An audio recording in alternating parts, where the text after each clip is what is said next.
of the Golden Mountain. Once there was a rich merchant. He decided to load all his wealth into his 2 ships to the other lands to make more wealth. But alas, they drowned, leaving him poor. All he was left with was his little son and his only land left. One evening, he went to his land to relax when he was visited by a dwarf called Mannequin. Friend, why so sorrowful? What is it you take so deeply to heart? I lost all my wealth. I worry for my son. Ask what you want, you shall get it. And in return, you shall give me the first thing that holds you when you reach home after 12 years to this date. Agreed. As the merchant returned home happily, his son comes from behind and grabs his leg. He realizes what he has done without thinking. Fear grips him. He goes to his attic and checks his money chest and finds it empty. Relieved, he thinks, since the money has not come, he will reject it when it comes. However, he returns to the attic a few days later and finds the chest full of gold. He becomes even more richer than ever before. 12 years later, the date arrives when the merchant has to give his son to the dwarf. Son, I have to tell you something bad I've done. Father, worry not.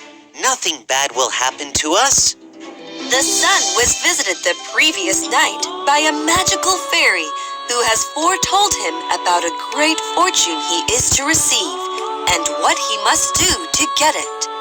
Knowing this, he takes his father to the same place where he is supposed to be given to the dwarf. He sees his father and draws a circle around them. The dwarf appears and asks for his claim. A magical force stops the dwarf from getting into the circle. Good old merchant. You have got me what is mine. Now hand him over to me. I'm sorry, my friend. He is my son, and I cannot give him to you. Liar! You promised me! My friend, if you allow me, I can propose a way out. The dwarf and the father-son reach an agreement. They decide that Hazel be placed into a boat, which will be pushed into the sea by his father, so as the waves may decide the fate of the floating boat and Hazel with it. After drifting for a while, the boat gets caught in rough waters and turns upside down. The merchant feels sorrow at losing his son. The dwarf feels content having gotten his revenge. Both men turn around and disappear. However, young Hazel survives as he remains afloat on the drifting boat, which after a few days arrives at a strange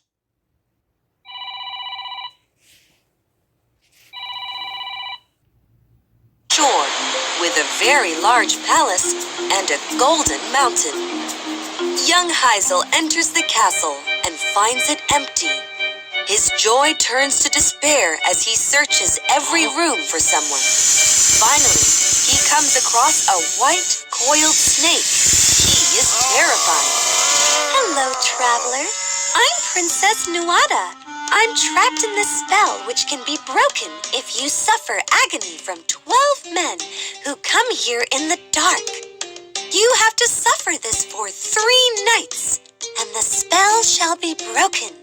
I will be back in my human form, and I shall restore you as you are and marry you, and bring back our subjects for us to rule as king and queen of the Golden Mountain. Hazel agrees. The men come and beat him. The spell is broken. The princess becomes human. She revives Hazel. The subjects return as they marry each other. They give birth to a beautiful baby boy, and 7 years pass. When Hazel thinks of his father and he wishes to see him, he tells of his desire to his queen, who foresees great sorrow if he goes. However, Hazel bugs her so much that she reluctantly agrees and gives him a wishing ring and gives a condition. You must never wish me and my son to your father's home. Hazel agrees, closes his eyes, and wishes he reaches his father's town.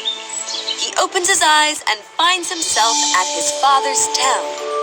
Hazel is not allowed into town because of his clothes. He makes a deal with a shepherd and reaches his father's home, finds his father, and tells him, Father, it's me, Hazel. My son died many years ago. I saw him dying. Father, see my mark. I am your son, and I am a king of a distant land. I have a queen and a son. You are my son, but you are no king. You are a shepherd. And where is your family now? The queen arrives and is very unhappy too. She is furious, but remains calm. She waits. Hazel takes her to the same shore from where he had set sail. He decides to rest on his love's legs. When the queen takes back her ring and reaches her palace with her son, Hazel wakes up and realizes what has happened. He feels he can't go back to his father as he will not believe him. So, he decides to walk and find a way back to his family. Far away, 3 giants were fighting for their inheritance. 3 objects. A cloak that makes you invisible. A pair of shoes that can take the wearer anywhere he wants. And a sword which, upon being told, heads off, can kill everyone around except you. Hazel arrives here after many days of his quest and sees the objects he offers and agrees to settle the debate. He tricks the giants that he has to wear the objects to judge them and wears them one by one and vanishes. He reaches the shores of the Golden Mountain only to see a huge celebration happening. He uses his cloak and enters the crowd to realize the queen is marrying another man. He becomes angry. Hazel, wearing the cloak, reaches the great dining hall with the festivities going on. He decides to teach the queen a lesson and grabs her plate of food and her drink every time she tries to have them. The queen, worried and increasingly upset, gets up and leaves the hall to her chambers, where she cries, thinking of what has happened. When Hazel arrives and removes his cloak, the queen, though in shock, is relieved to see him. However, Hazel goes on a rage-filled rampage and shouts at her, throws things, and makes her cry. In the same rage, he enters the hall and shouts out, Subjects of my kingdom under the Golden Mountain, I am back, and this wedding is canceled. However, he is faced with ridicule from the nobles and the people who laugh at him. Enraged, he wields his sword and screams, All heads off, except mine.